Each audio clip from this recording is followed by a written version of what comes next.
우리의 삶이라는 것도 해녀들의 물질과 다르지 않지요. 먹을거리를 구하기 위해 검푸른 바다로 자맥질에 들어가야 하는 일, 그 심연에서 더는 버틸 수 없을 때까지 숨을 참는 일, 제 몫의 생활을 꾸려나간다는 건 그런 것일 테니까요. 허은실 나는 당신에게만 열리는 책 중 일부를 읽어드렸습니다. 안녕하세요 소라님들, 문학의 소리를 듣고 전하는 문학라디오 문정의 소리입니다. 저는 우다영입니다. 829회는 생활세계의 작가들로 진행됩니다. 생활세계의 작가들은 직업세계, 취미세계, 덕질세계 등 작품의 세계가 아닌 작가들의 생활세계 면면을 조명하는 코너인데요. 새로운 친구를 만나는 것처럼 여러 작가들의 색다른 모습을 많이 만나볼 수 있을 거라 기대합니다. 오늘은 물질하는 시인 허은실 시인과 함께합니다. 안녕하세요. 안녕하세요. 먼저 소라님들께 인사 부탁드립니다. 네, 제주 바다에서 뿔소라 잡다가 소라님들을 만나러 급거 상경한 똥군 해녀 물질하는 시인 허은실입니다. 반갑습니다. 아니 이 스튜디오에 최초 방문해주신 해녀님이 아니신가? 아, 그러겠죠. 물질이라니 지금 소라님들이 깜짝 놀라셨을 것 같은데 네. 제가 그래도 시인님의 양력을 읽어드리겠습니다. 네. 허은실 시인님께서는 2010년 실천문학 신인상을 통해 작품 활동을 시작하셨고요. 시집으로 나는 잠깐 서럽다, 회복기, 그리고 산문집 나는 당신에게만 열리는 책, 그날 당신이 내게 말을 걸어서, 내일 쓰는 일기 등이 있습니다. 네. 일단 지금 제주에 거주하고 계시잖아요. 네네. 오늘 이 녹음실까지 오시는 길이 힘들지 않으셨을까 걱정인데. 네. 아니요, 뭐 홍대 입구가 공항에서 네, 공항 출도 한 번에 오니까 그렇죠, 일단 편하게 그렇죠. 왔고요. 제가 제주 내려가기 직전까지 저도 이렇게 녹음하러 네. 몇 년간 다니더니 네, 정든 거리라서 굉장히 감회가 새롭고 또 반가운 마음으로 왔습니다. 네, 굉장히 이미 경력직이 있으시잖아요. 이런 네. 녹음과 방송에 경력이 있으신 분을 제가 모시고 아직 아유, 제가 한 아닙니다. 1년 조금 넘었거든요. 아니에요. 다 저 씻어냈어요. 다. 네. 아기 해녀라고 하신 저 아기 DJ. 아직 아닌데요. 아기. 아기라고 하기엔 너무 진행을 베테랑으로 잘하셔가지고 제가 오늘 사실 이것 때문에 조금 세상에. 먼저 듣고 왔거든요. 아이고. 네, 너무 잘하시고 그 텐션에 제가 부응을 해드려야 될 텐데. 오늘 제가 아기 모습 보여드리겠습니다. 네, 기대돼요. 네. 그럼 어떻게 지내고 계세요, 제주에서? 네, 그냥 뭐 생활은 어디 가나 똑같을 것 같은데 그냥 글쓰기 하고 책 읽고 뭐 글쓰기나 책 읽기 모임도 좀 하고 네. 네, 정기적으로 오름 걷고 또 뭐 물질하는 물때가 되면 물질하러 가고 또 가끔 춤도 추고 네, 읽고 쓰고 걷고 춤추고 물질하고 살고 있습니다. 네, 모든 걸 다 하고 계셔서 안 하고 계신 게 없네요. 사람들도 만나고 걷기도 하고. 네, 뭐 그래도 일주일에 하루씩 쪼개서 쓰니까 괜찮습니다. 그렇군요. 네. 말씀하셨지만 아기 해녀가 되셨다는 네, 이야기가 아기라니요, 참- 진짜. 네. 이거 너무 인상적이었는데요. 어쩌다 해녀의 세계로 들어가시게 되신 건지 궁금합니다. 제가 그 해녀 시작하고 나서 그 해녀 관련된 일들을 이제 좀 메모를 해놔야 될 것 같아가지고 그 파일 이름을 엄마는 50에 바다를 발견했다라고 지어놨거든요. 그 산울림에서 했던 이제 박정선 선생님이 하셨던 연극 제목이기도 해요. 네. 근데 제가 올해 51살이 돼서 작년에 50이었죠. 해녀를 시작했을 때가. 그래서 마침 그 연극이 생각나더라고요. 그런데 50살의 아기라니. 언제든 아기가 될 수 있죠. 네, 다시 태어난 기분이 드는데 해녀에 대한 로망은 좀 오랫동안 있었던 것 같아요. 그 지금 읽어주신 글도 사실은 네. 좀 전에 오프닝에서 해주신 그 글도 2012년, 13년 아마 그쯤 썼을 거예요. 그러니까 10년 훨씬 더 된 이야기인데 제가 이렇게 훑어보다 보니까 제 다른 책에도 해녀 이야기나 제주 이야기가 네. 간간히 들어가 있더라고요. 그래서 오랫동안 관심을 가지고 있었던 것 같고 또 저희 시어머니가 제주 출신 해녀셨어요. 그래도 지인분 중에 있으셨군요. 네. 그래서 좀 듣기도 하고 그러니까 아무래도 좀 친숙한 면도 있고 제주에 여행으로 왔다 갔다 하면서도 제주에 대한 좀 각별한 마음이 있었거든요. 그리고 2018년에 제가 제주로 이주했는데 그때 투두 리스트 중에 하나 혹은 버킷 리스트 중에 하나가 그 해녀가 되어보는 거였어요. 그래서 2018년에도 제가 3월 1일에 이제 제주에 이주했는데 3월에 그 원서를 받거든요. 네. 그래서 이제 입학 원서는 제가 다운을 받아놨었어요. 네. 근데 그때는 아이가 이제 너무 어려서 아이를 데리고 거기에 갈 수도 없고 또 제가 운전도 그때 너무 미숙해서 이게 60km 왕복 뭐 100한 2, 30km 되는 거리예요. 근데 거기를 매주 왔다 갔다 하는 것도 너무 부담되고 그래서 일단은 아이가 좀 크면 다시 도전해야지 하다가 아이가 이제 중학생이 됐어요. 네. 그래서 무럭무럭 키워서 네. 그래서 이제 혼자 있어도 되는 나이가 됐고 이제 저는 무럭무럭 50살이 되어서 이제 마지막 차를 탄 거죠. 그 꿈을 계속 간직하고 있으시다 실현한 것이 너무 대단한 일입니다. 네, 뭐 그래도 7, 8년 금방 갑니다. 원래 좀 수영은 하셨나요? 네, 바다 수영은 잘 못해도 그 서울에 살 때도 그냥 그 수영장 속에 이렇게 들어가서 가만히 숨 참고 있는 게 좋았어요. 그게 저한테는 약간 힐링 되는 느낌? 그 소리들이 많이 차단되잖아요. 물속에 있으면. 그 물속에 나만 있는 그런 그 물에 감싸인 느낌과 이 소음이 차단된 그게 되게 좋았거든요. 물속의 그 멍멍한 그 네. 조용함. 네네. 그래서 그런 느낌은 갖고 있었는데 그게 바닷속과는 뭐 같진 않을 거예요. 바닷속은 사실 조류도 있고 훨씬 다채로운 세계이기도 하고 그래서 수영을 잘 해서 도전한 건 아니고요. 사실 해녀분들 중에 수영 못하는 분들 되게 많거든요. 그래요? 네. 수영이 문제가 아니고 잠수를 잘해야 되는 거예요. 맞아요. 네. 그래서 수영은 사실 태왁이라는 걸 짚고 그러니까 우리 수영 배울 때 키판이라고 하잖아요. 네, 그거 잡고 가듯이 그걸 태왁을 껴안고 물질하는 스팟까지 그냥 물장구를 치면 돼요. 네. 그래서 수영과는 큰 상관은 없는데 그래도 물에 대한 어떤 친화력 이런 거는 좀 있었던 것 같아요. 물을 이렇게 좋아하시고 잠수를 좋아하시니까 일단 바다도 좋아하고 네. 제주도 좋아하고 네. 해산물도 좋아하시나요? 해산물 좋아하게 됐죠. 네. 모든 게 좋아하는 거 투성이니까 당연히 좋아하실 수밖에 없는. 네. 아까 이제 원서 이런 얘기를 하셨는데 네. 해녀가 되려면 어떤 절차를 밟아야 하는지 좀 궁금합니다. 뭐 자격이나 심사, 네. 체격. 네. 일단은 해녀에 따르면 그냥 자동 승계가 되더라고요. 어머. 네, 해녀 제주에서 거짓. 이제 어떻게 이 시대에 그렇게 할 수 있어요? 너무 충격적인데요? 거의 재벌의 세습들처럼 믿기지 않네요. 네, 그렇더라고요. 그래서 저도 사실 이렇게 준비하면서 알게 된 시스템인데 그렇고요. 그렇지 않은 일반인이 이제 해녀가 되고 싶다 그러면 지금은 가장 이제 정석이 된 코스가 해녀학교라는 데가 있어요. 그래서 제가 법한 해녀학교라는 데를 이제 입학해서 수료하고 그 수료가 끝나면 인턴 과정이 또 있어요. 네. 그래서 인턴 과정을 거치면 이제 제주 지역에는 100여 개의 어촌계가 있거든요. 그 해안가를 중심으로 그 각 마을마다 어촌계가 있으니까 그 어촌계에 자기 주소지를 둔 그곳의 어촌계에 어플라이를 다시 해야 돼요. 가입하고 싶습니다. 라고 해서 이제 승인이 되면 거기서 물질을 할 수 있는 건데요. 해녀 학교에 일단 입학하는 것 자체가 아주 어려운 건 아니에요. 너무 신체적으로 조건이 너무 안 된다거나 혹은 육지에서 왔다 갔다 해야 된다거나 혹은 뭐 물에 대한 공부가 있다거나 이러면 당연히 안 되겠죠. 그래서 제가 입학할 때 거의 2대1 정도의 2대1의 경쟁이었거든요. 네. 그랬는데 뭐 체력도 사실 그걸 내긴 해요. 신체 검사? 네. 병원에 가서 이제 기본적인 그 신체 검사를 해서 그런 걸 제출하긴 하는데 체력이 아주 나쁘지 않으면 그냥 할 수 있는데 중요한 거는 이제 해녀의 딸이거나 해녀학교를 통해서 그런 절차를 거치거나 해야 해녀가 될 수 있더라고요. 일단 뭐 그 호흡을 참는 것도 좀 검사를 하고 들어가나요? 그거는 일단 해녀학교 가면 약간의 그 수련기가 있어요. 네. 그래서 그걸 통해 이제 연습을 하죠. 근데 수료할 때쯤에 되면 못하는 분들도 반복적으로 하면서 조금 실력이 어쨌든 생기긴 학교를 하더라고요. 다니니까 네, 우리 학교니까 맞습니다. 너무 신기하네요. 그 연습으로 어느 정도까지 늘 수 있다니. 네. 제가 아까 세습에 너무 놀랐는데 이게 말이 근데 유전적으로 좀 잠수를 잘하고 수영을 하면 맞긴 하겠으나 맞아요. 이 시대에 얼마 전에 정말 놀라운 그 결과가 있었어요. 해녀의 딸들은 유전자가 다르다.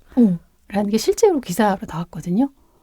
해녀 유전자가 있더라고요. 근데 그게 오랫동안 아마도 물질을 하면서 이게 대를 계속해서 거듭하다 보니까 어떤 그런 자질적인 면이 DNA의 변형을 가져오나 봐요. 진짜로 그 이제 그렇게 종의 그 경험이 그렇게 네. 빠르게 대물림이 안 된다고 네. 했는데 요새는 그것이 생명에 위협이 되는 어떤 것을 기억해서 바로 아랫세대까지는 좀 바로 적용이 되는 것이 밝혀지고 있어서 아마 그렇군요. 맞을 것 같아요. 숨을 네. 참는 거는 약간 생명에 직관된 거니까 네, 맞아요. 그게 된 거라. 그렇군요. 저 최근에 국보 영화를 봤거든요. 저도 봤어요. 네. 그것이 참 세습의 세계에 맞아요. 막 거길 뛰어 들어가려고 하는데 어렵고 막 이거잖아요. 그죠? 너의 피가 너무 네, 지금 네 부럽다. 피가 부러워. 얼마나 해녀의 딸이 아닌 사람이. 저도 해녀의 피가 부러워요, 지금. 순간 세습이라서 놀랐고요. 네. 네. 근데 그것도 본인의 의사가 있을 경우. 뭐 터스 이런 거 있나요? 해녀의 딸이 아닌 뭐 저 바깥 사람, 육지 사람 뭐 이런 거 있나요? 있어요. 조금 있어요. 정말로 그렇군요. 있겠죠. 네. 사람 사는 곳이니까. 네. 제주가 원래 텃세가 많은 곳이라고들 생각을 하는데요. 해녀사회는 특히 그럴 수밖에 없는 게 왜냐면 목숨과 관련된 일이잖아요. 네. 근데 그걸 함부로 어떤 낭만을 가지고 그냥 어떤 취미 경험으로 접근을 했다가는 정말 큰일 나니까 그런 면에서도 함부로 접근하면 안 되는 영역인 것 같기도 합니다. 굉장히 여러 가지 일들이 있으셨을 것 같은데 한번 차근차근 들어보겠습니다. 그 모집부터 이제 수료까지의 과정, 지난 여정을 살짝 들려주실 수 있을까요? 네, 아까 말씀드렸다시피 3월에 이제 모집 그 공고가 나요. 그러면 이제 제가 신청을 하고 4월 중순쯤인가 합격자 발표가 나고요. 그러면은 이제 등록을 하고 5월 중순부터 20일, 그러니까 10주 과정이거든요. 그래서 10주 동안 20일 내내 주말, 토일 아침부터 저녁까지 오전에는 뭐 이론 위주의 강의를 듣고 오후에는 실습 위주의 교육을 받고 그리고 이제 마지막 차수가 되면 한 3주 정도는 오전, 오후 다 실기 위주로 계속 반복된 훈련을 하고요. 그렇게 해서 수료를 하게 되면 그 어촌계에 가입을 해야 되는데 어촌계에서 잘 안 받아줍니다. 그래서 저도 되게 퇴짜를 많이 맞았어요. 어렵네요. 어려워요. 네. 네, 해녀학교를 수료한다고 해서 무조건 해녀가 되는 게 절대 아니더라고요. 그리고 해녀 공동체가 사실 타진에 대해서 그렇게 막 개방적으로 우리 해녀회로 어촌계로 들어와라 하는 건 아니고 계속 이제 문을 두드리고 찾아뵙고 이렇게 낯을 익히고 혹은 지인을 통해서 이렇게 좀 뭔가 교감을 좀 쌓아가고 이래야지만 문을 열어주시거든요. 그래서 네, 근데 그래서 저도 제가 살고 있는 곳에는 어촌계에 결국은 들어가지 못했어요. 네. 그래서 이제 그 옆 동네로 가다가 마침 그 지역에 살지 않아도 받아준다라고 하는 데가 있어서 넙죽 가서 하고 싶습니다 해서 일단 시작을 했고요. 또 하다가 제가 잘 못하면 퇴출될 수도 있어요. 네. 저 그거 드라마로 봤거든요. 네. 그 우리들의 블루스 아, 보셨나요? 네, 거기서 네. 보면 저는 짤로만 조금 봐서. 네, 한지민 씨가 외지인인데 네, 이제 육지에서 그쵸. 건너와서 거기에 이제 그 커뮤니티에 들어간 근데 되게 약간 이제 언니, 할머니, 해녀분들이 타박도 하고 잘 안 껴주고 네. 약간 그러다가 나중에 그것이 다 생명에 직결된 것이니까 다 걱정과 그거에 의한 것이었고 그쵸. 나중에 또 끈끈해지고 네. 감동적이었는데 맞아요. 그걸 하신 거잖아요. 네, 근데 정말 그 보통 이제 제주에서는 나이 조금 연세 있으신 어른분들은 삼촌이라고 네, 맞아, 부르거든요. 삼촌. 네, 그 요새 이제 제주 관련된 콘텐츠가 많아지니까 아마 좀 익숙하실 텐데, 그래서 이제 해녀 삼촌들도 제가 소속된 어촌계 해녀 삼촌들도 되게 츤데레시더라고요. 처음에는 굉장히 타박부터 하세요. 왜 미리 와가지고 장비를 이렇게 했어야지. 지금 뭐 해녀학교 뭐 하는 거냐. 이렇게 그 막 드라마에서 그렇게 하세요? 네, 그렇게 네. 하시고 네. 뭐 말투도 굉장히 거칠고 세세요. 그런데 이제 뒤로 이렇게 조금 며칠 몇 번 이제 만남이 지속되면 되게 챙겨주시고 잘 해주시고 그렇습니다. 제주 말도 좀 느셨겠어요. 네, 제주말 알아듣는 거는 거의 잘 알아듣는 편이고요. 네. 근데 이제 직접 이렇게 왜 영어도 그렇잖아요. 그 리스닝은 네. 되지만 막상 발화가 어려운 것처럼 근데 잘 섞어서 쓰려고 해요. 근데 그것도 예쁘게 봐주시더라고요. 제주말 잘한다고. 지금 너무나 서울말을 쓰고 계셔가지고 너무나 이런 정규적인 말을 많이 하시던 분이셔가지고 기과. 네. 그래서 금방 그래도 배우셨군요. 네. 근데 제주말이 너무 매력적이라서 제가 제주에 입도하게 된 이유 중에 하나도 언어가 있거든요. 네. 제주말이 너무 다르잖아요. 네. 너무 신기하고 그런 것에 대한 호기심도 있었고 그 언어를 배워보고 싶다라는 생각도 있었어요. 근데 직접 살면서 마을 분들 만나고 하면서 저도 공부를 좀 많이 했어요. 제주어 사전 이제 PDF 다운받아서 모르는 단어 찾아가고 막 되게 못하는 그 제주어지만 막 섞어서 써보고 그러면은 기특하게 봐주시더라고요. 제주말이 어떻게 들으면 어떤 건 세고 어떤 네. 건 되게 귀엽고 맞아요. 딸을 또리라고 하는데 드라마에서 진짜 어떤 아저씨 둘이 울면서 니똘 내똘 하면서 막 그 얘기를 하는데 너무 귀엽고 맞아요. 네. 그리고 제주는 의성어 의태어가 굉장히 발달이 돼 있는데 그것들에 특히 이응 받침이 되게 많아요. 네. 그러다 보니까 형태적으로도 되게 동그라미가 많다 보니까 동글동글 귀엽기도 하고 예쁘기도 하고 이 울림소리인 이응이 주는 효과가 있잖아요. 네. 영, 정, 왕, 방, 해봅서 뭐 이러고 뭐 그런 말들을 들으면 약간 외국어로 된 시를 낭독해서 듣는 것 같은 느낌? 그런 매력도 있고요. 그래서 제주어 되게 매력적이라 저도 시에서 많이 살리려고 노력해요. 그리고 제주 분들은 다 시인 같은 게 본인들이 다 의성어 의태어를 다 만들어 쓰세요. 그냥 없는 말들을 그냥 많이 만들어 쓰세요. 근데 그게 다 맥락적으로 다 이해가 되고 그래서 그런 것도 좀 신기하고 재밌더라고요. 시인님이 갑자기 이제 제주에서 해녀가 되셨는데 굉장히 맥락상 네. 가장 언어적으로 예민하게 뭔가를 좀 받을 수 있는 곳에 계시네요. 네, 살다 이응이 보니. 많다는 말을 처음 들었는데 맞는 것 같아요. 네. 돌이 많은 제주에 이응도 많고. 네. 그리고 그게 제주는 이제 지역도 이제 각 집마다 떨어져 있기도 하고 근데 바람이 많잖아요. 네. 그러니까 우리가 눈을 던지려면 눈덩이를 뭉쳐가지고 던져야 잘 속도도 붙고 네. 가잖아요. 종이도 종이 상태로는 안 건너가지만 이 종이를 뭉치면은 동그랗게 이렇게 던질 수 있는 것처럼 제주말도 그렇게 종이처럼 뭉치고 눈덩이처럼 뭉쳐서 상대방에게 이렇게 던지는 느낌이 있더라고요. 그러다 보니까 그런 이응 받침도 그 말을 축약하다 보니까 또 와서 보고 가십시오라는 그 몇 음절이죠. 와서 보고 가십시오. 8음절이잖아요. 근데 그걸 왕, 방, 갑서 하면 반으로 딱 줄잖아요. 네. 그러니까 그렇게 눈덩이로 이렇게 뭉쳐서 던지듯이 그런 게 연상이 되네요. 너무 재밌네요. 재밌으시겠어요. 거기 가서 네, 저를 보는 저는 게. 재밌고 힘들게 지내고 있습니다.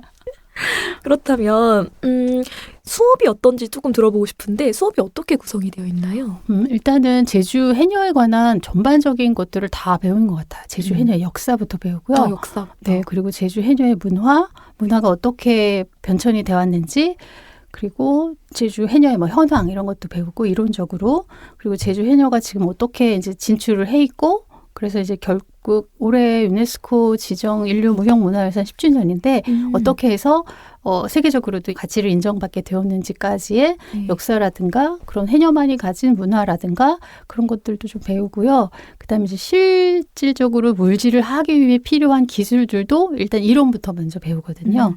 그래서 숨쉬기. 네. 그 숨쉬기도 이제 단계가 있어요. 그래서 이제 회복호흡이라고 해서 우리가 보통 이렇게 물 밖으로 나와서 숨빗소리 호잇 하면서 숨 쉴 때 그걸 회복호흡이라고 하는데, 그렇게 회복호흡을 하고 다시 숨을 참고 홀딩을 하고 그 물속에 들어가서 숨을 참는 것, 이런 것들도 좀 이론으로 먼저 배우고, 그걸 이제 오후 시간이 되면 실기를 통해서 실습을 해보는 거죠. 근데 정말 아기라고 말씀하셨지만 아기처럼 그냥 배워요. 걸음마를 할 때 한 발 한 발 아장아장부터 이렇게 손잡아주고 엄마 아빠가 한 발, 두 발 떼잖아요. 그런 것처럼 바다에 들어가기 전에도 물장구부터 일단 시키시거든요. 네. 그래서 수영 잘하시는 분들은 내가 왜 여기서까지 이걸 배워야 돼? 라고 생각할 수도 있지만, 그 해녀 문화 중에 하나가 또 공동체 문화라 모두가 함께 하는 게 또 있어요. 네. 그래서 아무리 내가 뭐 기능 이런 것들에 되게 탁월하다고 하더라도 함께 시작하고 함께 마치고, 그래서 그렇게 아주 기초적인 것부터 배우고, 그다음에 이제 또 갯물질이 있고 뱃물질이 있어요. 그래서 배 타고 멀리 나가서 조금 수심이 깊은 곳에서 배에서 뛰어내려서 물질을 해야 되는 것도 있거든요. 그래서 그거는 조금 단계가 있는 거죠. 수심 자체가 깊으니까. 그래서 뱃물질까지 가서 하는 것들도 좀 배우고, 커리큘럼은 좀 알차게 짜여져 있는 것 같아요. 근데 제가 잠시 이제 배운 것 같아요. 잠시 해녀 수업을 들은 것 같은데 네. 저희 이제 소라님들한테 그럼 가장 네. 기초적인 아까 잠수가 제일 중요하다고 했는데 네. 잠수를 하려면 뭘 기억하면 되나요? 어떤 걸 연습해서? 자기 숨을 아는 게 중요할 것 같긴 해요. 그 일단은 자기가 흥분이 돼 있거나 뭔가 잘해야지 욕심을 낸다거나 그러면 숨이 짧아지더라고요. 그 자기를 일단 아는 게 중요한 것 같고 인생에서 제일 어려운 마음을 비우는 네. 그것이 바다에서도 필요하더라고요. 그래서 일단 좀 고름 평온한 숨의 상태에서 숨을 한번 들이마시고 물속으로 들어가서 급하게 들어가면 또 안 되고요. 그것도 이렇게 감압을 해야 되잖아요. 네. 그래서 수심이 깊어질수록 이퀄라이징을 하면서 차근차근 이제 들어가서 이렇게 물속을 좀 헤집어 보다가 내 숨이 여기까지인 것 같아 하면 이제 올라올 또 준비를 해야 되는데 그것도 너무 급하게 올라오면 또 이 청력 손상의 위험이 있거든요. 그래서 그것도 조정하면서 그러니까 자기 숨을 지켜보는 게 되게 중요한 것 같아요. 우리가 명상할 때나 요가하거나 그럴 때 자기 숨을 바라보세요라고 하잖아요. 네. 그런 것과 좀 맥락이 같다고 할까요? 그래서 자기 숨을 좀 고요하게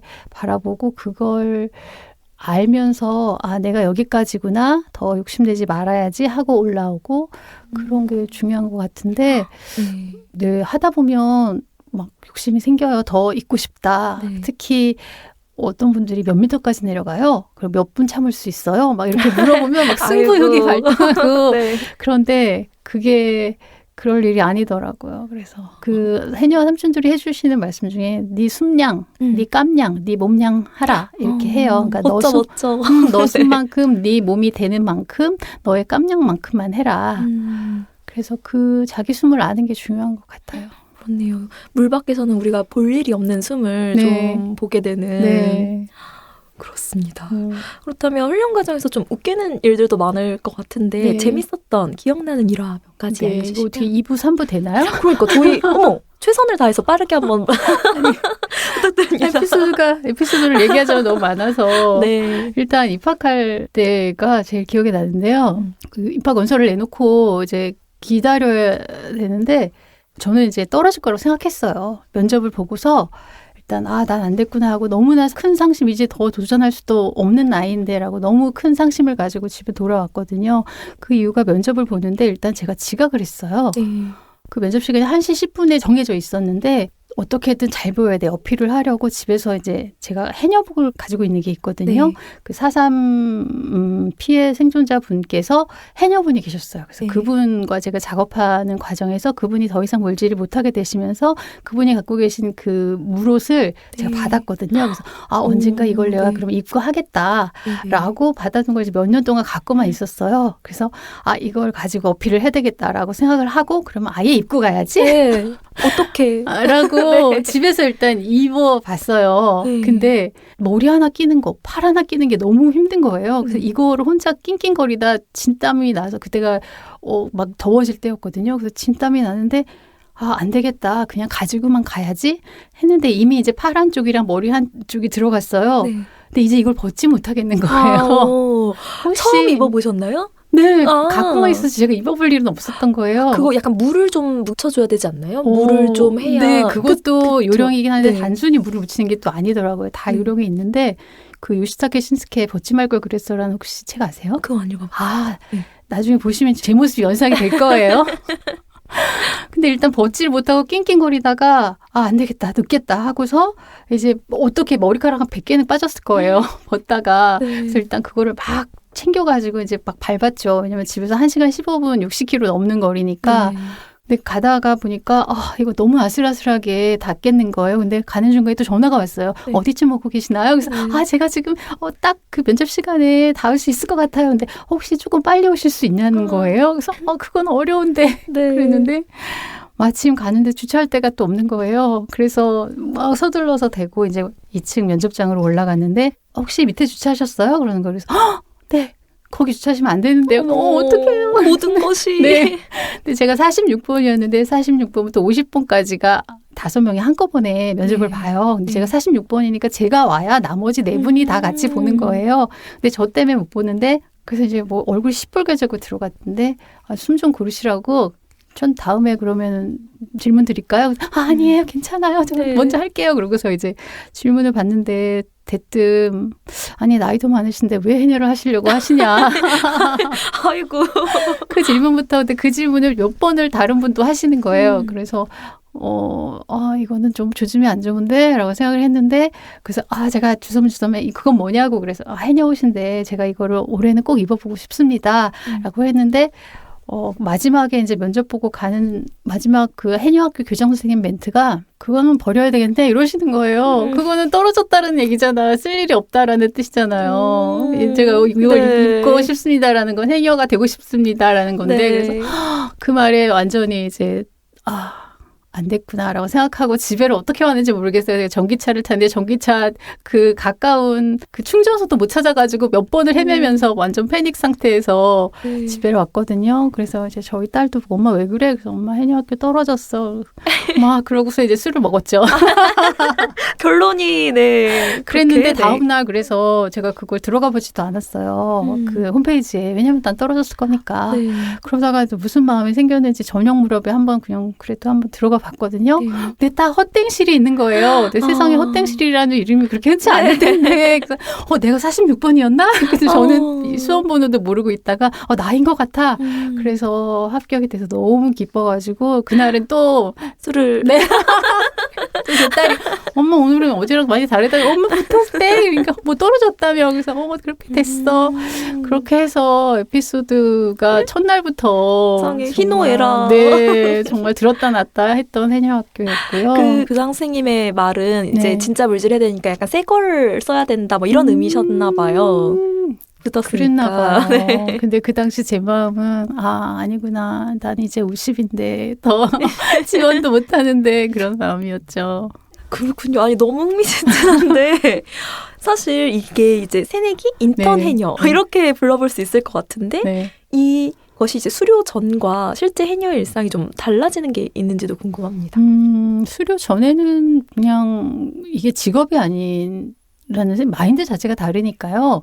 그렇게까지 뭐 절실하게 다가오지 않았고 약간은 좀 체험 느낌이 좀 있었던 것 같고 수료 후에 진짜 인턴 과정이 돼서 직접 해녀 삼촌들하고 이렇게 그 멘토라고 부르거든요. 그 해녀 삼촌들이 돌아가면서 교육을 시켜주고 그리고 인턴이 끝나고 이제 준 개원이라고 해서 약간 아직 정식 개원은 아니고 그냥 정말 병아리가 엄마 따라다니듯이 그렇게 바다로 이렇게 나가서 하면서는 이게 정말 생업이라는 것은 그냥 다르구나. 왜냐하면 바다가 거치로도 들어가야 되는 거거든요. 해녀 학교는 뭐 조건이 안 되면은 뭐 쉬었다 할 수도 있고 결석을 해도 되지만 그 바다 공동체에서는 이제 그렇게 하는 게 좀 어렵기도 하고 실제 물속에 들어가 보니까 그 옆에서 하고 있는 동료이자 선배인 분들을 보니까 뭔가 좀 마음가짐이 달라지는 것 같아요. 그 저분들은 저거를 60년째 해오시는 분들도 계시거든요. 네.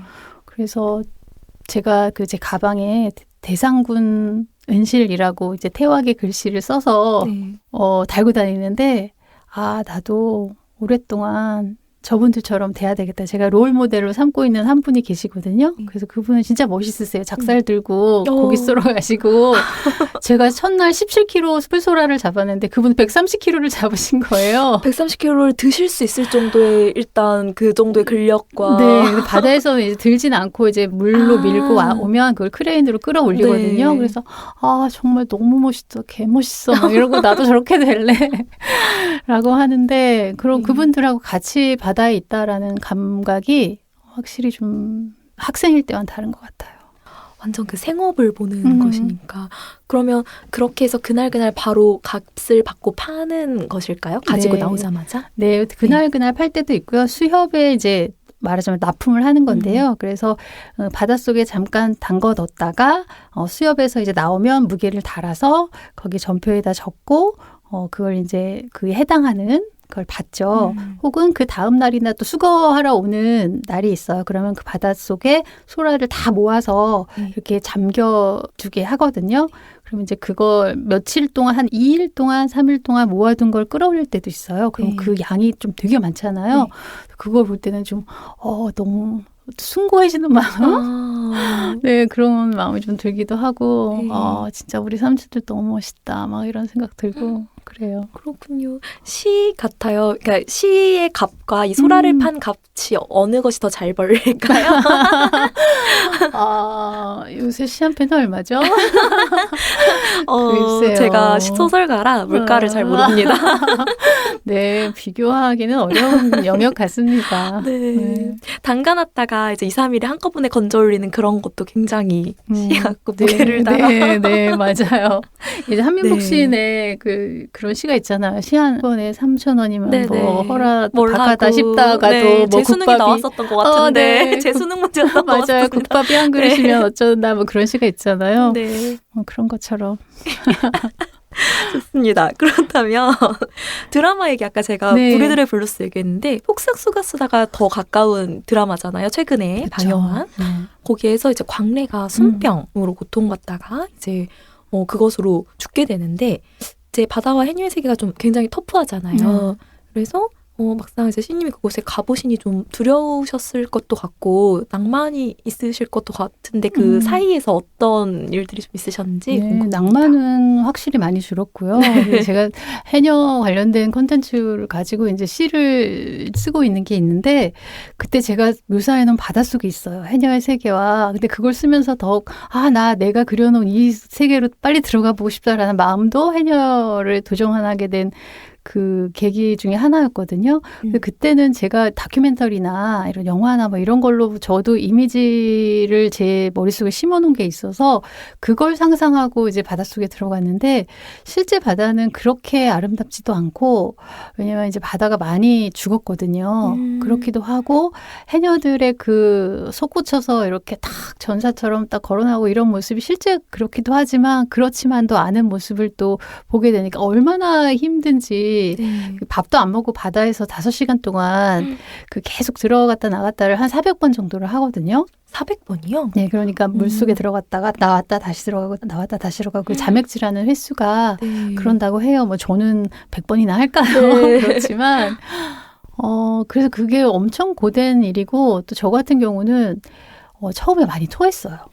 그 바다에서 뭔가를 이제 안 먹으면 힘이 없고 그래서 못하고 근데 또 먹어보니까 바다에서 토하는 거예요. 네. 근데 그 토한 물에 제가 또 다시 들어가야 되잖아요. 그래서 뭐 고기들에게 밥은 많이 주고 갔습니다만 서로 이제 주고받고 네, 그렇죠. 기브앤테이크가 그렇습니다. 그렇긴 했는데 그런 것부터 뭔가 이렇게 로망이라고 생각했지만 막상 들어가 보니 이렇게 바닷속으로 거꾸로 들어가다 보니까 아무래도 이게 오버이시죠 말 그대로. 네. 그러다 보니까 굉장히 터프한 일이고 힘든 일이고 절대 낭만적으로 바라볼 수는 없는 일이구나라는 생각이 들었고요. 그럼에도 직접 해보니까 더 이 세계, 이 직업이 더 멋있게 느껴지는 것도 있긴 해요. 더 압도되니까 네. 약간 네. 노인과 바다에서 그쵸. 성세치를 맞아요. 맞아요. 네. 그게 이제 제가 시에 쓴 것도 있는데 그게 전복을 따는 일인 것 같아요. 지금은 바다에 자연산 전복도 없거든요. 근데 정말 큰 전복을 딸 때는 정말 대결인 거예요. 전복과 나의, 세계와 나의 대결.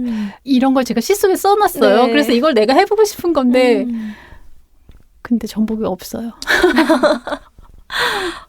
지금 바다의 어떤 상황들이 좀 어떤가요? 그것도 좀 들려주시면 좋을 것 같아요.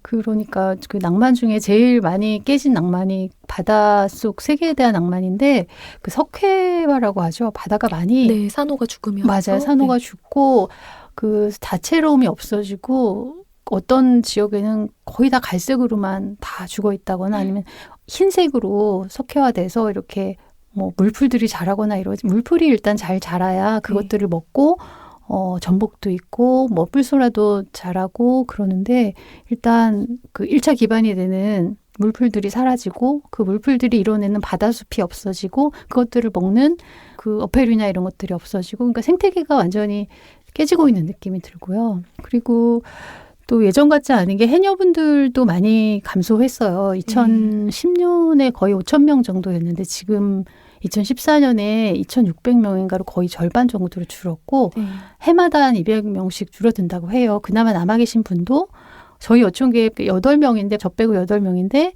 80대 분이 4분이에요. 네. 그 나머지 이제 70대, 60대, 50대 네. 그렇거든요. 네. 아기 맞으시네요. 네, 그렇죠. 네. 새 거예요, 저. 네. 그 정도로 이제 해녀 사회도 굉장히 노령화되고 바다도 노령화되고 그리고 이제 해양 쓰레기나 오폐수 문제나 이런 것 때문에 바다가 정말 신음하고 있는 게 물속에 들어가면 느껴지거든요. 그래서 너무 많이 속상하고 너무 실망스럽기도 하고 속상하고 좀 그래서 네. 이게 제주만의 문제는 아닐 거니까 네. 그런 생태계, 지구 이런 거에 대한 생각을 더 많이 하게 되는 것 같아요. 우리가 사실은 보지 못하는 그 수면 아래 있는 건데 직접 보고 오셨으니까 그렇군요. 저는 해산물을 먹으며 전혀 먼 세계에서 이렇게 해녀분들이 따서 서울까지 올라온 그런 것들을 먹으며 근데 걱정입니다. 네, 항상 맞아요. 바다를 워낙 좋아해서 저도 근데 이게 해결이 가능한가라는 생각은 벌써 몇 년째 했는데 제 약간 비관주의자적인 그런 발로일 수도 있지만 우리가 회복 불가능한 지점을 지나오지 않았나라는 생각을 사실은 심각하게 해요. 그래서 제 시집 제목이 회복기이기도 한데 그러니까요. 회복이 가능할까라는 생각을 바닷속에 들어갈 때마다 하는 것 같아요. 네, 이 정도 되면 마법이나 공상과학이 필요한 시기가 아닌가. 한번 뒤집어줄 무언가가 나오지 않으면 맞아요. 어려울 것 같고.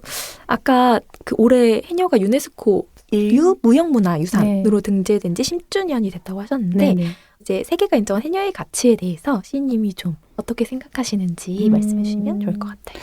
일단 아까도 좀 언급을 해드렸지만 그 공동체 문화를 많이 높이 산 것 같아요. 네. 해녀는 불턱 문화라는 게 있거든요. 그 불턱이라고 하는 데는 해녀들이 물질 가기 전에 이렇게 돌담처럼 동그랗게 만들어서 그 안에서 바람을 피하고 거기서 예전에는 옷도 갈아입고 물질하고 나왔을 때 거기서 해산물도 손질하고 혹은 밥을 해먹기도 하고 그런 공간이에요. 근데 그 불턱에서 모든 게 이루어져요. 그러니까 제가 똥군 해녀라고 처음에 소개를 했지만 상, 중, 하의 하군 체계가 있거든요. 서열 체계가. 그럼 거기에 상군 해녀가 말하자면 대장이죠. 그래서 그 상군 해녀분이 오늘 바다로 갈지 말지 들어갈지 말지부터 결정을 하고 그걸 다 만장일치로 또 따라야 돼요. 해녀 사회는 만장일치의 사회거든요. 그래서 제가 해녀에 가입하는 것도 해녀분들 중에 한 명이라도 거부하면 들어갈 수 없어요. 그러고 왜냐하면 같이 살고 같이 죽는 말하자면 목숨이 정말 걸린 일이기 때문에 누구도 혼자는 물에 들지 않아요. 꼭 물벗이라고 해서 한 명 이상이 꼭 같이 있어야 되고 그리고 제가 물질을 할 때도 보니까 해녀분들이 자꾸 저를 이렇게 한 번씩 보시는 거예요. 아기 해녀니까. 저는 처음에는 그냥 제가 잘하나 감시하는 건가라는 생각을 했는데 사실은 안전을 걱정해서 이렇게 자꾸 한 번씩 봐주시는 거더라고요. 그래서 물속에서도 항상 그렇게 같이 움직이고 같이 들고 같이 나야 되고요. 먼저 내가 바다에 도착했더라도 먼저 들어갔거나 혹은 내가 좀 오늘은 많이 잡았어. 나 그만해야지 라고 해도 먼저 나오지 않아요. 그냥 같이 들어가고 같이 시간을 보내고 같이 그 출수하는 게 원칙인데 물론 뭐 몸이 굉장히 많이 안 좋다. 그럼 빨리 가야 되니까 그런 예외적인 상황을 빼고는 그런데요. 그런 공동체 문화가 일단은 지금 인류 전체에서 많이 사라졌잖아요. 그래서 그런 공동체 문화를 많이 산 것 같고 그다음에 갯닦기라는 게 있어요. 그 제주에서는 해녀분들이 갯가에 바위를 닦아요. 청소를 해줘요. 그러면 거기 옆에류들이 잘 붙어서 서식을 하고 이럴 수 있게 그런 청소를 바다 청소를 해주시고 그럼 공생하는 거죠. 말하자면 자연과 공생하는 거예요. 네, 그리고 해녀분들은 이 나잠업이라고 하는데 잡녀라고도 하거든요. 해녀를. 그거는 그 나잠수라고 했었어요. 그러니까 나체라는 뜻도 있지만, 그러니까 벗고 들어간다는 뜻도 있지만, 맨몸으로 한다, 그러니까 맨손으로 한다는 거예요. 뭐 스쿠버 장비나 뭐 어떤 기계가 아무리 지금 발달을 해도 그 기계를 사용하지 않고 아주 원시적인 기계로 하거든요. 뭐 전복을 따는 비창이라든지, 뭐 성게를 캐는 골갱이라든지, 그 뭐 태왁, 망사리 이런 것들도 사실은 다 자연에서 채취해서 만들었던 것들이에요. 그렇게 자연과 함께 공생하고 많이 채취하지 않아요. 우리가 이렇게 지금 아까도 걱정한 이 지구의 미래가 이렇게 된 게 우리가 자연을 대상화해서 계속 착취만 해왔기 때문이잖아요. 네. 근데 해녀 사회는 자연을 착취의 대상으로 보지 않아요. 함께 그 제가 토한 네, 걸 네. 고기가 먹고 제가 다시 그걸 기부의 이렇게 테이크죠. 하듯이 네.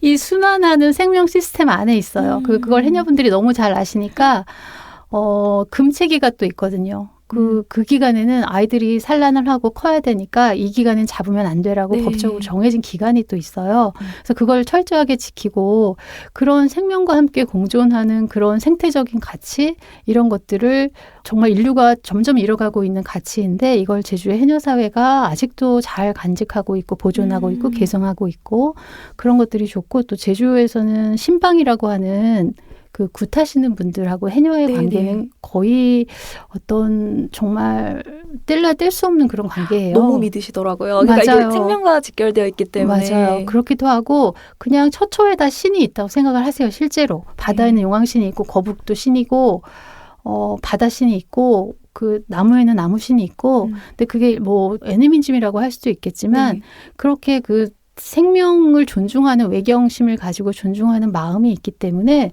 그런 것들이 바다에서도 함부로 하지 않는 것 같아요. 그리고 바다 거북을 만난다고 해도 그 바다 거북이 떠내려오면 바다 신처럼 거북신을 환송하듯이 이렇게 음식도 해서 주고 이렇게 해서 잘 가십시오라고 보내드린다든지 그렇게 생명을 이렇게 그 우리 아바타처럼 네, 정말 네. 모든 생명에 신이 깃들어 있고 정령이 있다고 믿는 제가 영성이라고 부르는 그 신성함에 대한 경외감이 아직 해녀분들에게는 남아 있어서 그런 것들이 저는 안 사라지면 좋겠어요. 그냥 미신이라고 이걸 터부시하는 게 아니고 그 생명을 정말 동등한 생명으로 바라보는 그런 마음이 계속 이어졌으면 좋겠다는 생각이 들고 유네스코가 지정할 때도 그런 생태적인 가치 그런 것들도 아마 인류의 무형 문화유산으로서 중요하다고 생각해서 지정한 게 아닐까 싶어요. 그리고 네. 그 또 하나는 여성적 가치가 있어요. 네, 그 여성 네. 공동체고 여성이 경제적 주체가 되고 그런 것들이 또 인류에서 지금 새롭게 어떤 대안적인 태제가 됐잖아요. 네. 그래서 그런 면에서도 여러 면에서 인류 무형 문화유산으로 지정되기도 했지만 우리가 좀 주목하고 계속 이어나가야 될 가치가 아닌가 그런 생각을 하게 됩니다. 네, 좀 천천히 듣는데 사실 너무 아름답다라고 생각하며 네. 아름답다로 표현이 안 돼서 지금 말씀 안 드리고 있었는데 그쵸, 이 해녀 문화가 정말 저 세목세목 너무 지금 잘 설명을 해주셨는데 아니 하고 싶은 말이 사실 더 많은데 네, 시간이 없어서 저희가 항상 모실 때마다 어째서 40분을 모시는가. 네. 이 가치가 정말 기술의 전승 이런 것이 아니라 그 공동체 문화와 그 순환하는 이 자연과의 네. 이것과 여성과 맞아요.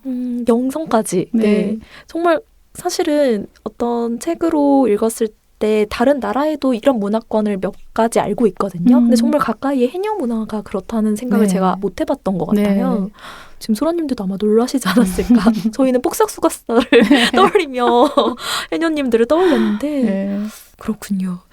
그렇다면 저희가 굉장히 이야기를 나누다 보니 시간이 다 지나서 제가 해녀 학교 가서 네. 코 깨진 얘기도 해드려야 되는데 그건 다음에 제 책으로 한번 네, 이렇게 가는 게 좋습니다. 네.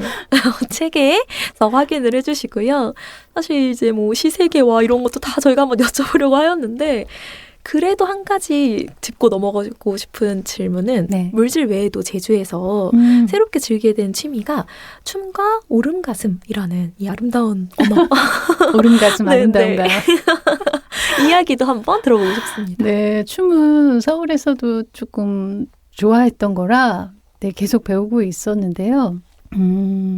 제주에 내려가서 이제 코로나 시기도 있고 해서 그때 그 춤을 조금 정기적으로 배웠어요. 근데 네. 한국 무용으로 이제 예전에는 제가 라틴 댄스를 배우다가 이제 완전히 다른 한국 무용을 배우게 됐는데 그래서 이제 올해 한국 무용으로 2번 공연을 했었어요. 네. 그래서 특히 하나는 부지런하세요.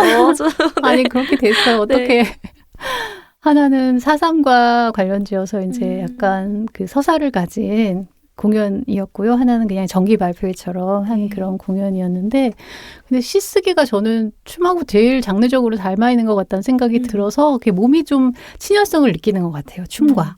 네. 그래서 춤을 계속 추게 되는 것 같고, 그리고 오름가슴이라고 하는 건 이제 서두에 말씀드린 제 제주에서의 생활 중에 일주일에 월요일하고 금요일에는 가까운 오름을 꼭 아침에 오르거든요.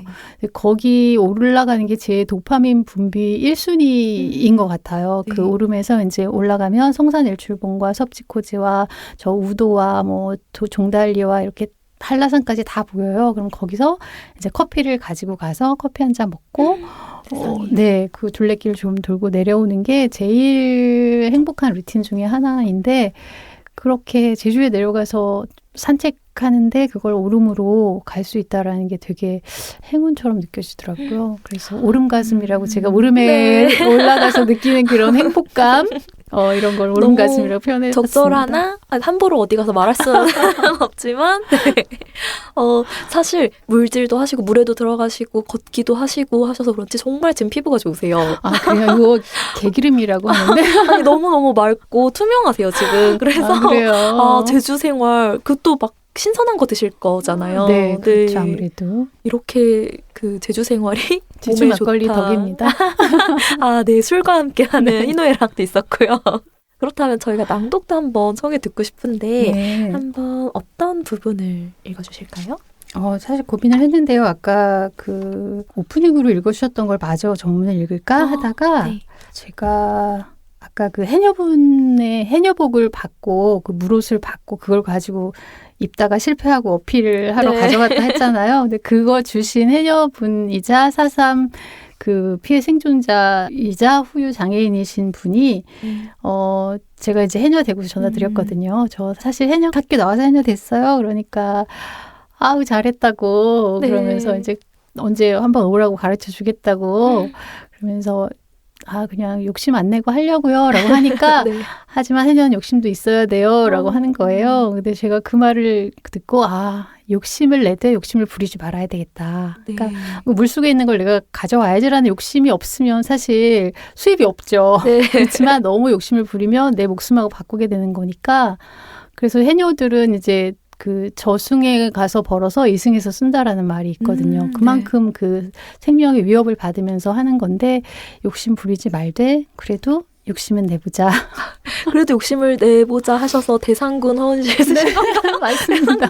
그거 아까 지금 들어보니까 대상군이면 거의 뭐 해적왕 되겠다는 네, 제가 지금은 똥군이지만 네. 이제 장차 야망을 대상군. 크게 가지시는데 네, 그래서 그 말씀을 주셨던 그 해녀분이시기도 하고요. 제가 기억의 목소리라고 이제 제주 4.3과 관련된 그 작업을 고현주 사진작가님이 제안 주셔가지고 함께 한 작업물이 있어요. 그래서 거기에 마침 그분을 인터뷰하고 그분의 삶을 가지고 쓴 시가 있는데 그게 이제 검은 살붙이라는 그 제목이에요. 그래서 여기서 검은 살붙이는 검은색 물옷.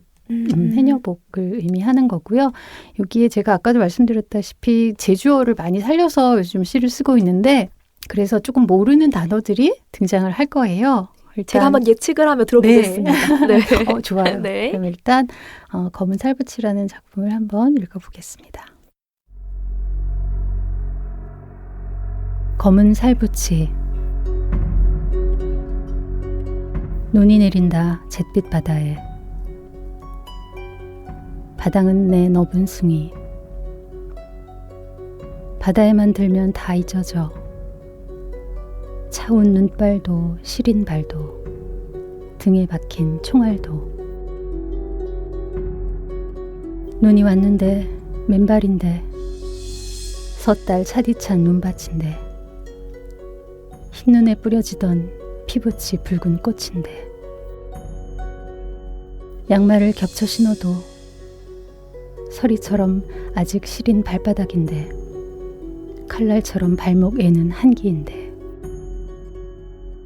물옷 입으면 사라져 물에만 들면 사라져 그립고 시리운 마음도 총알 자국 옥신거림도 호의 휘잇 숨비우듯 물옷만 입으면 찢거져 평생 떨어온 몸 감싸안아 푸른 깊이로 데려가주는 내 검은 살붙이 이어도 싸나 노저어가면 배 옆으로 수액이들 이었으나 노래 맞춰 쫄락쫄락 뛰어놀던 바당은 내 너분 숭이. 지금도 물이 그리워 하고 싶어 물의 질. 녹고 싶어서 바당에 내리겠나 눈이. 네. 되게 근데 역시 진짜 정말 듣기가 좋네요. 외국어 같이 좀 들리기도 하고 바당은 내 넓은 숨이 또 뭘까 고민을 해봤는데 두 번이 나왔으니까 네. 넓은 놀이터? 너무 네. 혹시 이 글씨가 보입니까? 제가 이 각주에 있는 글씨가? 그럴 리는 없는데. 추론 능력을.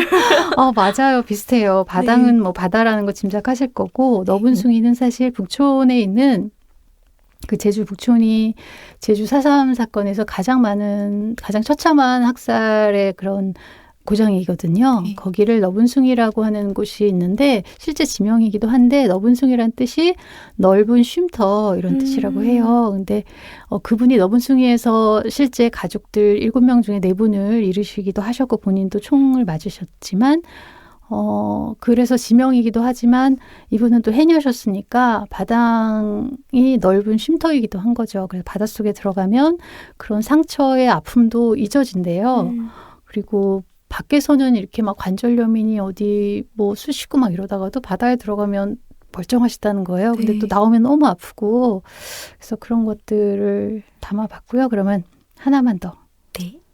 지꺼져라는 말이 있어요. 네. 물옷만 입으면 지꺼져. 네, 그것도 제가 아까 정말 씻겨져인지 뭔가 잊어져 뭐 이런 거 중에 하나인 것 같아요. 네. 땡. 3번 도전하겠습니다. 네. 들어가면 모르겠습니다. 뭔가요? 네, 정말 네. 정말 의외일 거예요. 지꺼져는 기쁘다. 네, 기분이 좋다 이런 뜻이에요. 네, 지꺼져. 지껍네요. 네, 지금 지꺼운 시간 네. 보내고 있고요. 하나만 더 그러면 네. 이건 너무 추론하기 쉬운 맥락적으로 그렇습니다. 이어도사나 노저가면 배 옆으로 수액이들 이어사나 노래 맞춰 쫄락쫄락 뛰어놀던 일때 수액이들은 뭘까요?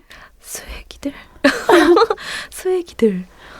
수액이들 쫄락쫄락을 물어봐 주시면 안 될까요? 쫄락쫄락은 그냥 위태우니까 수액이들 뭔가요?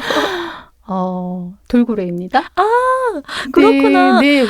맞다. 저 알았는데 막 그 지역마다 뭐 괭이라고도 하고 수액이라고도 하고 곰색이라고도 하고 뭐 곰식이라고도 하고 네, 수액이라고 부르는 분들도 계시고 곰색이라고 부르는 분들도 계시더라고요. 귀엽네요. 근데 고래 얘기 저는 듣는 게 너무 좋더라고요. 실제로 저 물질할 때도 저쪽에 고래 가족이 이렇게 지나가는 거 보기도 하고 그러거든요. 저도 그 제주에도 고래 좀 봤거든요. 너무 신기하더라고요. 네. 그래서 해녀분들 하시는 말씀 중에 고래들이 말을 알아듣는데요. 그래서 배알로 그러면 배알로 지나가고 그 배 보여주라 하면 이렇게 점프해가지고 자기의 흰 배를 보여준다는 거예요. 그리고 물알로 하면 물 아래로 지나가라 라는 뜻인데 그리고 그렇게 말을 하면 주문처럼 말을 하면 실제 돌고래들이 그렇게 말을 듣는데요. 네. 그래서 그것도 저는 너무 판타지 같지 않아요? 그리고 IQ 80이라고 하니까 사실 웬만한 어떤 사람보다 똑똑할 수 있잖아요. 맞아요. 누군가보다는 어떤 사람 나인가? 충분히 알아들을 수 있을 것 같고요. 맞아요. 저희가 이렇게 아까 지껍게 이렇게 이야기를 나눴는데 오늘 문장해설위원이 만나 어떠셨는지 한번 들어보며 마치려고 합니다. 네, 너무 즐거웠고요. 제가 사실 이 텐션에 제가 못 맞추면 어떡하지? 라고 했는데 너무 진행을 부드럽게 정말 물 흘러가듯이 해주셔가지고 저는 그 흐름을 타고 이렇게 즐겁게 지꺼지게 놀았던 것 같습니다. 네, 저도 잠시 해녀가 된 것처럼 막 바다에서 들어갔다 나온 것처럼 들었습니다. 나중에 제주도 여행 오시면 제가 건진 풀소라를 대접할 수 있기를. 제가 바다 사랑한다는 것 치고 너무 많이 먹긴 하거든요. 네, 미안해요. 상관없어요. 다 이렇게 기분 테이크니까 더 좋은 걸 주시면 됩니다. 좋습니다. 그렇다면 오늘 이렇게 헌슬씨님 특별한 시간 함께해 주셔서 정말 감사합니다. 네, 불러주셔서 감사합니다. 문장의 소리는 앞으로도 소라님들과 함께 허은실 시인님을 응원하겠습니다. 저는 다음 주 830회로 다시 인사드리겠습니다. 곳곳에 가다할 문학의 소리를 상상하며 마칩니다. 저는 우다영이었습니다. 나무 향기가 좋아서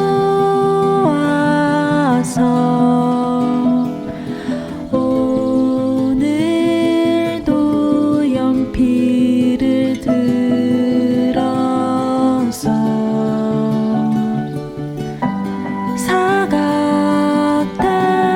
사각대는 소리 귀 기울이다 반가운 소식에 고개 들면